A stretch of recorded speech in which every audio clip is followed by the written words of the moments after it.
Hello my friend, welcome back to Seed and Sparrow Homestead. I'm Kelsey and today we're going to work on some prep work here in the kitchen for the coming weekend. It's Friday, I want to make some dinner rolls tonight for lunch tomorrow. So this weekend we're starting on the big project of getting all of the Arborvitae out of our yard. We have a 100-foot row of them. They're like 70 years old, they're really big, they were never maintained, and they're a huge eyesore and taking up a ton of space in our yard, really not offering a whole lot. So my husband is doing it himself with the help of a few of his work buddies. They're coming over right after they all work tomorrow. They get done right around lunch, so we're paying them with food. They're so kind, they're coming to help us. I'm just gonna have some good food for them to eat over the weekend. So the first thing we need to do is make some dinner rolls. I'm gonna make them some sliders for lunch. They wanted something just quick, easy, they could just pick up and go. So we're gonna make two variations of sliders, and I want to try my hands at making homemade sweet Hawaiian dinner rolls. That's usually what I use. Don't wanna go to the store and buy them, don't feel like running out for that, so we're gonna make our own. That's what I'm gonna work on tonight. I'm also going to boil some eggs. We are overrun with eggs right now. The ladies are doing their job. So we're gonna make some deviled eggs to go with that, and I'll just have some chips here, something quick and easy for lunch. We'll work on dinner tomorrow. I'll be in and out of the house tomorrow. I'm gonna try and help as much as I can outside, but my main job tomorrow is just to have food for all the guys. And then if I have time, we might make something sweet for them to send home with them tomorrow night. So let's get started on some rolls. You're gonna hear lots of peeping still. We still have our 4 new laying chicks inside the house here brooding. So I apologize for all of the little peeps you will be hearing. First thing I wanna do, I think I'm gonna include some freshly milled grains, some ancient grains in here. So I'm gonna get my mock mill out, and I think I'm gonna do some einkorn berries today for some added nutrients and flavor to our rolls. So I'm gonna get these ground up.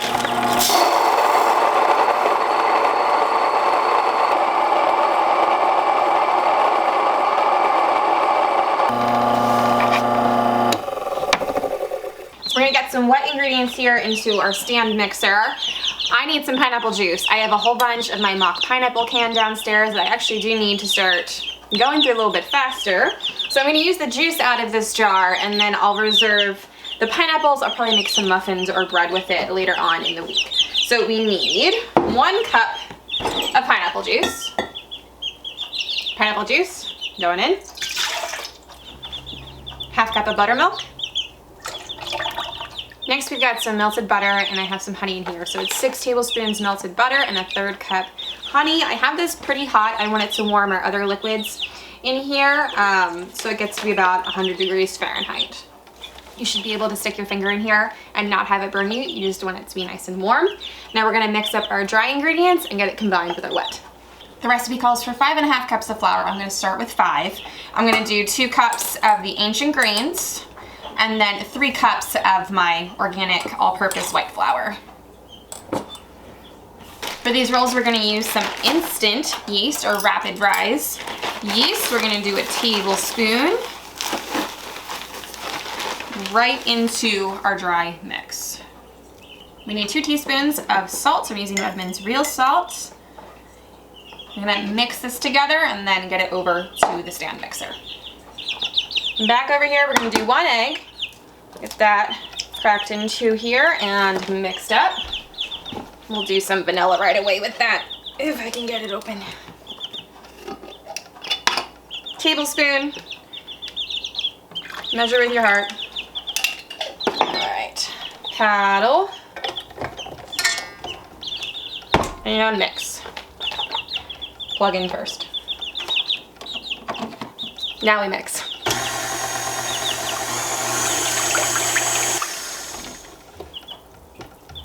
Now we add in our flour. Just gonna mix it in a little bit at a time till it starts to come together, and if we need to add that extra ½ cup of flour, we will.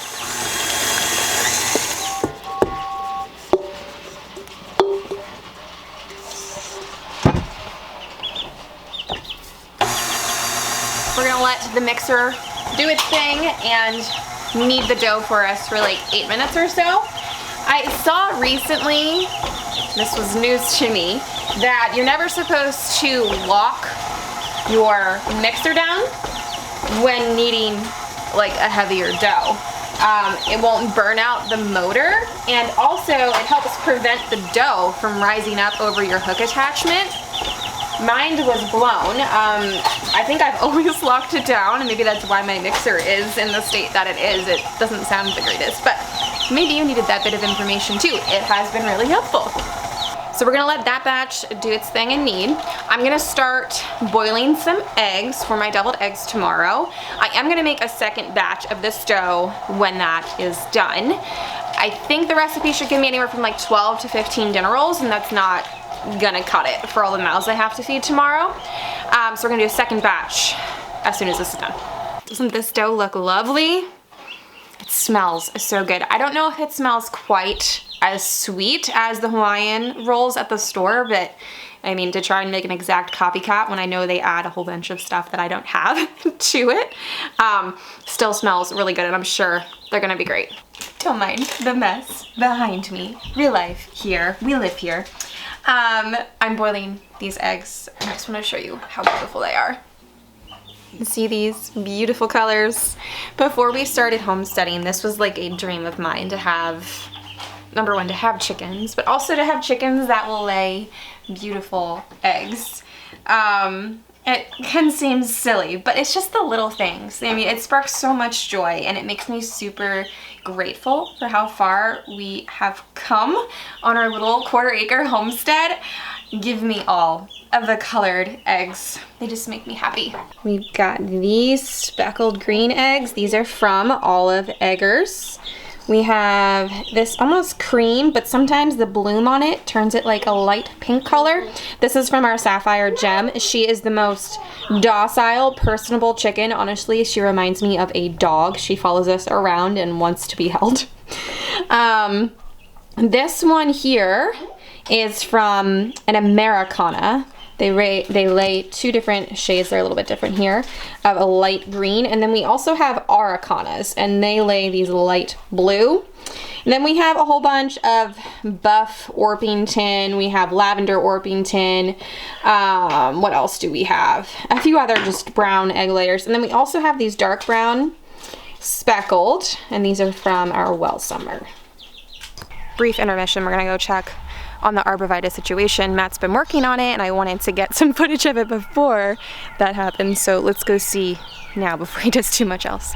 So here is, I mean, the height of them. They're massive, but they span from the front of this raised bed garden all the way to the back of the property.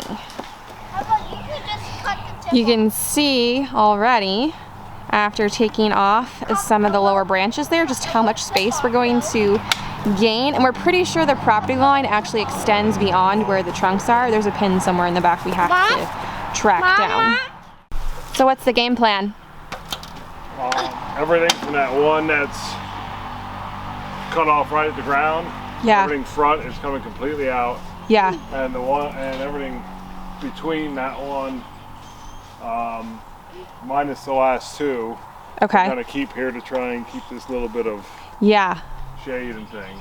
So we decided we're gonna take those last two there out, but we're gonna try and keep a few of these. We're thinking, you know, even if we'd plant something again, we'd never get this type of shade again, at least not in our lifetime. So we've taken the branches off. What do you think? What is that, like 10 feet? I'm aiming for between 8 and 10 feet. Yeah. Here. Just to like open up space so that maybe we could, and you know, level this out and make it nice, and possibly put a table here and have some shade from the afternoon sun, eat dinner out here maybe.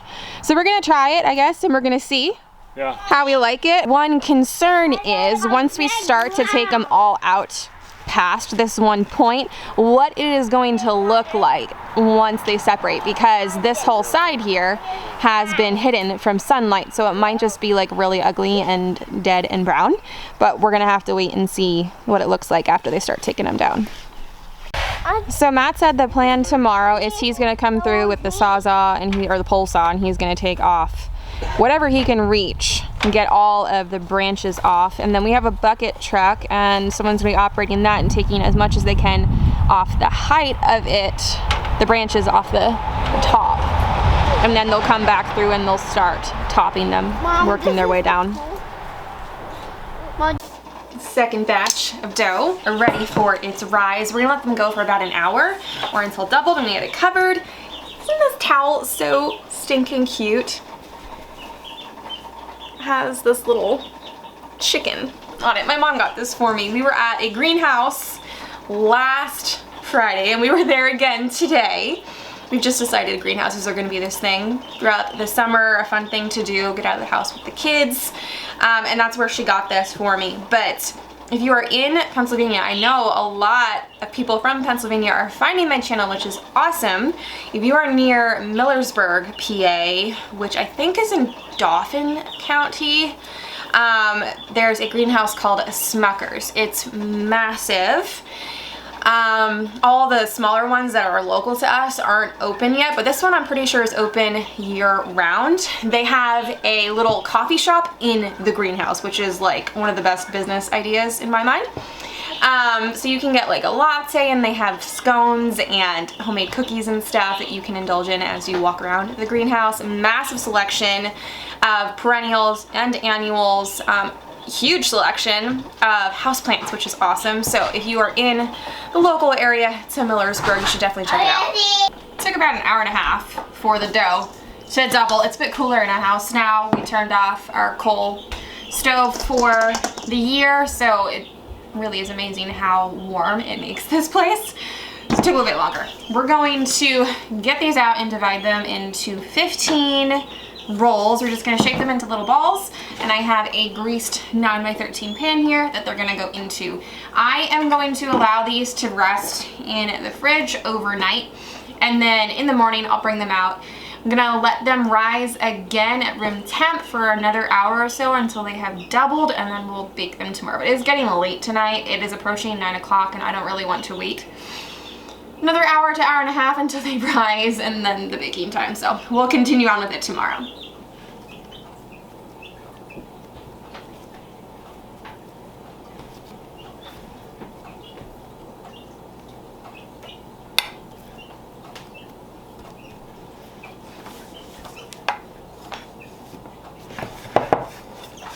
The next morning, Saturday, I've got like 3 hours before Matt and his coworkers are done with work to get this food done. So when I woke up this morning, I pulled out the rolls from the fridge, and they have been rising now for about an hour and a half. We're gonna get them into the oven. I have that preheating right now. For the rolls, we're gonna do 2 different types of sandwiches. We're gonna do chicken bacon ranch. I'm gonna throw some of my candied jalapenos on there. So I need to make up some buttermilk ranch, and I just picked the chicken off of a whole chicken to put on there. I need to make some bacon for that, and then for the other one we're gonna do just like a sloppy joe with like some melted cheese on there as well. So I have some ground beef thawing. We need to make some sloppy joe mix, and then after that is done, I need to take all the eggshells off of the eggs and make up my deviled egg mixture, assemble those, and then we're just gonna serve some chips alongside that. So that is on the agenda currently, and then after I get that done, I've got some more projects I need to work on.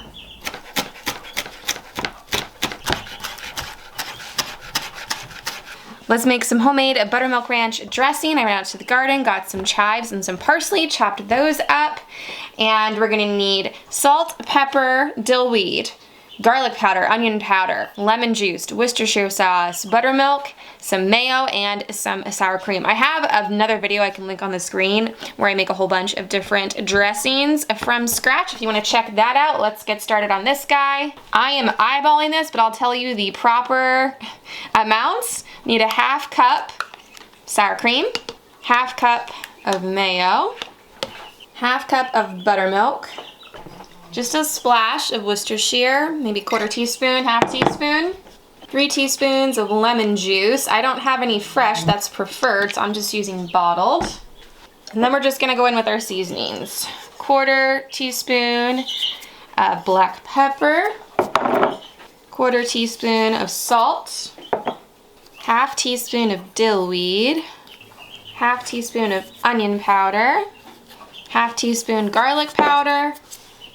We're gonna do a tablespoon of parsley,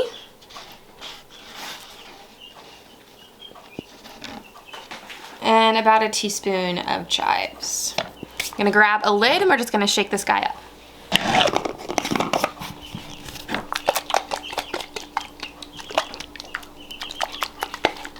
So there we go. Homemade buttermilk ranch.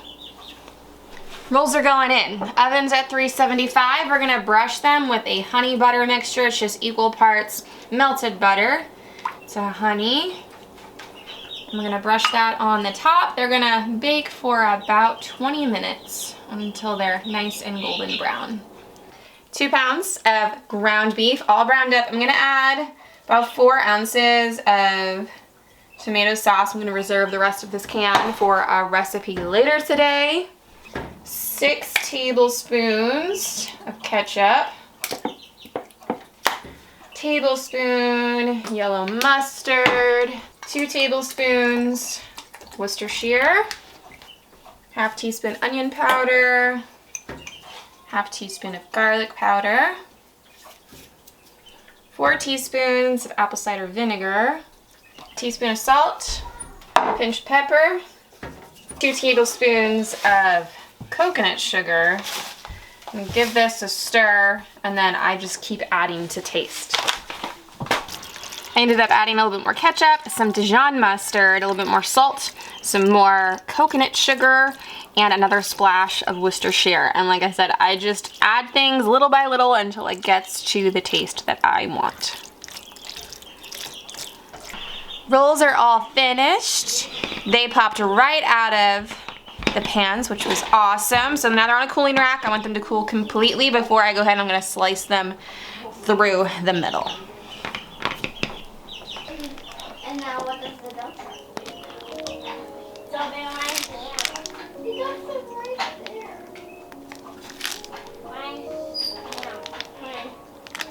Now can I try? Yeah.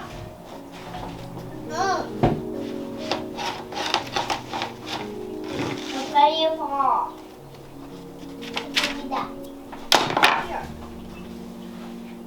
Oh, that was the bag.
Outside, Matt and his friends had arrived, ready to get right to it. We had someone on the bucket truck taking down the higher limbs, someone on the ground taking down what they could, and then we had a few people hauling them off to the wood chipper. We had a pretty small wood chipper at first, and then our friend who owns a sawmill brought over his really heavy-duty wood chipper, which was such a blessing. Without that, the job would have taken so much longer. We had such a beautiful day to get this job done, although it was quite windy at times, and our friend who was operating the bucket truck, getting most of the limbs down, said that the trees were just flexing so much. And there were times where he was a little bit nervous, but all went well and no one was harmed. Okay, a little bit of an update. It is just about 6 p.m. I never made anything for dinner because we had a few people show up that we weren't expecting, which was a huge blessing. We got way more accomplished than we thought we were going to, and we decided to wrap up early, and everyone was just happy with that. Got to go home to their families, but we were so thankful for everyone who showed up and all that we got done. They're wrapping up now. There's just 2 other guys out there. And as soon as they head off, I will take you out and I'll show you everything we accomplished. So I won't be making a dinner recipe with you all. I was gonna make a venison beer chili, and I might make that, later on in the week because I did have the meat thawing, but I'm not rushing around to do that today. I did help most of the afternoon. Between that and watching the kiddos, I was busy. So I do want to make something to give them. I'm gonna make, I think, some cinnamon rolls, some sort of variation on them, and make a big batch and just send them to work with Matt on Monday because almost everyone works with Matt. So we'll work on that tomorrow after we get home from church. Matt and one of the guys is gonna come over and they're gonna work on pushing out some of the stumps. So in a moment, I'll take you out and I'll show you what's gonna happen tomorrow. I apologize for the wind. It is picking up, but here you can see what we've accomplished. We came in, we took all the branches off the side, and then the boom truck there, we topped them, and we had the big wood chipper, got everything through. I think we've had 4 full trailers of wood chips, and we have a big stack of logs right there, which we might chip or we might just give to our friend who has the sawmill. So the game plan tomorrow is we're bringing a forklift over from Matt's work, and we're going to attempt to push these guys up and out of the ground. We're not so sure it's going to work with these 2 really thick stumps, but the ones over here we think it should be fine. So we will see how that goes, but let me get a better angle. You can see there's the end of the raised bed garden. The trees came out to about here with their branches, and we gained all of this, and our property line is actually on this side of the stump, so we're going to gain so much space. I have to hand it to my kids. They were such good sports and big helpers throughout the day. They were hauling off tree limbs and helping stack logs. It was so sweet to watch. They were really excited about it all. Grant really loved all of the heavy equipment, and they really appreciated the obstacle course that was created by the end of the day. And for the first time in about nearly a decade of living at this property, we got to see the sun setting where the trees normally would block it. Now, I know I said we weren't making the venison chili, but we're going to make the venison chili. I decided to make it Sunday afternoon after our one friend came over to help us. Again, I wanted to send him home with dinner, so this is super quick, and then I had dinner for my family as well. So I browned 2 pounds of venison, and I threw in one of my chili starters from the freezer. That's just peppers and onions, garlic, and celery. And I did about a 1/4 cup of tomato paste and about 1.5 cups of beef broth. I like to add a 12-ounce can of a lighter beer to our chili sometimes. Totally optional. You could just add some more beef broth or some more tomato sauce if you want your chili a bit more on the liquidy side. I added in about 4 ounces of the tomato sauce from the last recipe and the remainder of the candied jalapenos from the sliders. And then to taste, I start adding in some seasoning, some oregano, salt and pepper, some cumin, some paprika, chili powder, and some cayenne pepper, as well as some coconut sugar. And I like to let this sit for a little bit because I find that it takes a little while for all of the flavor profiles to really come out. So then I'll go back and I'll taste it, and then I'll add some more seasoning as needed. And of course, I added some beans. I did some light red kidney beans and some pinto beans. And as always, you can find the exact recipes down in the description.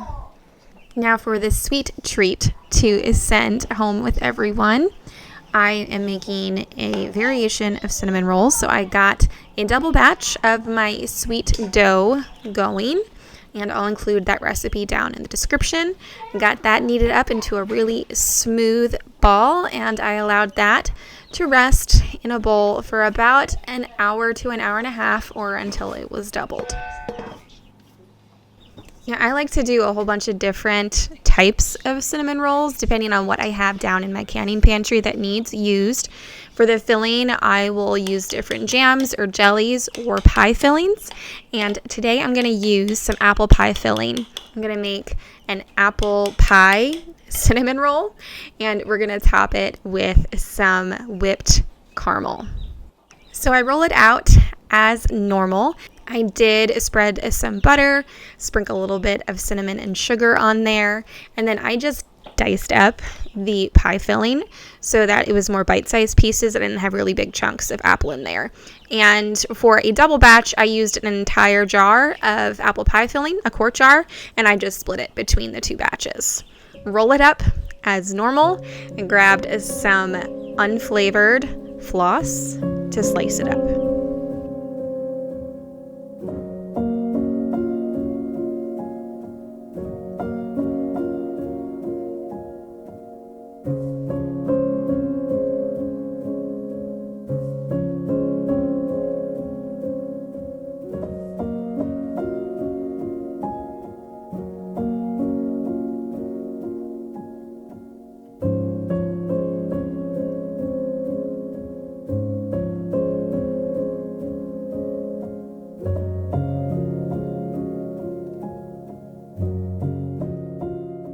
After I had all of the cinnamon rolls into their greased pans, I covered them and allowed them to rise again until doubled, about another hour. And then they are going to go into a preheated 350-degree oven for 20 to 25 minutes, or until the tops are lightly browned.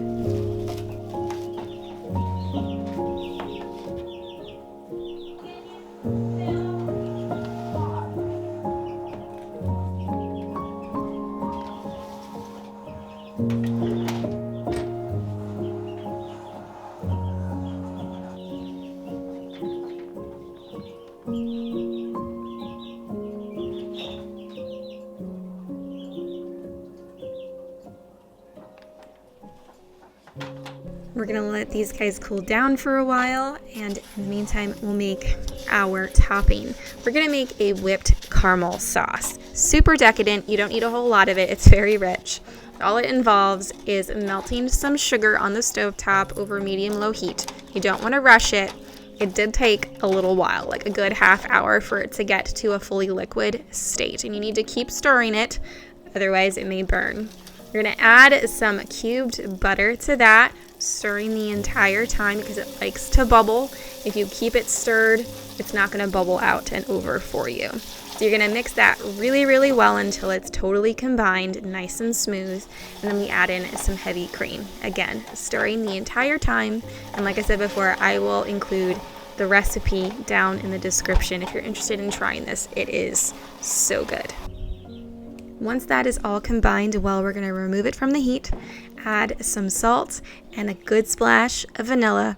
Combine that again, and then we're going to sit this into the fridge. I put it in a nice long shallow container so it will cool a bit faster, and we are going to want it to look like this, nice and thick. And then this is going to go into my stand mixer with a whip attachment, and we just whip it until we get these beautiful peaks of caramel sauce.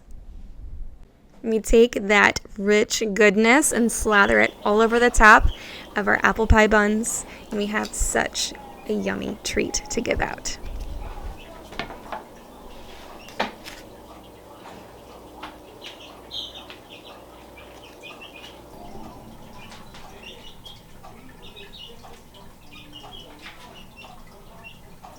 So I'm checking in after a few days.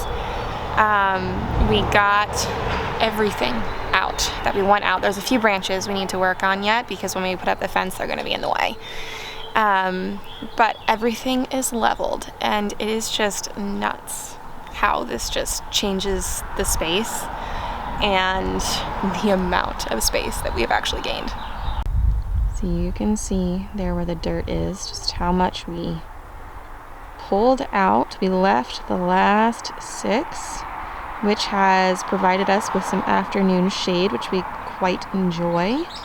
But just look at all of that space. So our property line is actually over here somewhere, quite a few feet beyond the tree line. So we're going to put the fence behind the trees back there. You can just see how much width we have gained. We can grow a lot more stuff or just have a nice play space for the kids or more animals. Lots of fun decisions to make here in the future. I wanted to show you the massive pile of stumps that we have at the back of the property. This is the next big project before we can start on the fence. We were able to use that wood chipper for just about everything, but we've got this massive one here. With the skid loader, it's struggled to pick this one up with like the jaws on it. So the guys were estimating this one stump here was about 2 tons. Like just huge amount of dirt on the bottom of these. So Matt wants to come through and we're going to take the chainsaw and cut away at these as much as we can. We're going to give them to our friend that has the sawmill, and then we need to kind of get as much dirt off of these as possible because that is not going to burn at all. So that is the next big project before the fence. We truly cannot believe how much space we've been missing out on all of these years. It might not seem like a lot to some people, but when you already have a small acreage, every little bit counts. I have you resting on a very big box right now. So sorry, things are a little bit cattywampus. I forgot to put my tripod out. But it is amazing how different this space looks, how much sunlight we get in the garden now, which I think is going to be really great for my vegetable garden here. Another nice thing about leaving the trees here at the back of the property, number one was for the shade. We're thinking of putting some sort of like little patio under there with some seating. But also for the cottage garden, a lot of those things in there just do better with some afternoon shade. Most of them are full sun plants, but especially with the roses, if they get too much sunlight, the sun will bleach the petals and then they all kind of look the same, honestly. So I wanted to leave some shade for those things as well, and just in case I do want to grow something that I would like some more shade for, I have the option to there in the back, which is really nice. So lots of exciting things moving forward. We got to get those stumps taken care of, and then we need to get all of the fencing supplies ordered. We're going to do that ourselves as well, and we're just going to do the one stretch of the fence for now. At some point we'd like to fence in all of the homestead, but not yet because money, that really adds up fast when you're doing fencing. So we need to do that, but we need to figure out the property line. There are 2 pins, but they got pushed down through everything. It was surveyed a long time ago. And we have a friend with a metal detector, so he's going to come over and help us find the pins again so that we can, make a chalk line and then start getting holes dug for the posts. It'll be really exciting to get the fence in because then we can really see what we have to work with. We can start some landscaping. I want to get some fruit trees and maybe do some berry bushes, do a little bit of permaculture along the fence line, maybe some more raised garden beds. I don't know, but it's really exciting, just all of the possibilities and potential of this new space we have gained. If you have any ideas on what we should do in this space, let me know down in the comments. What would you do with it to bring it to its fullest potential, to use the space the best that we can? Lots of ideas and dreaming is going through my head, but thank you for hanging out with me and my little family here on our tiny homestead. I hope you enjoyed coming along with us. We're gonna pick this project back up here in future videos, but you all have a blessed week, and I will see you next time.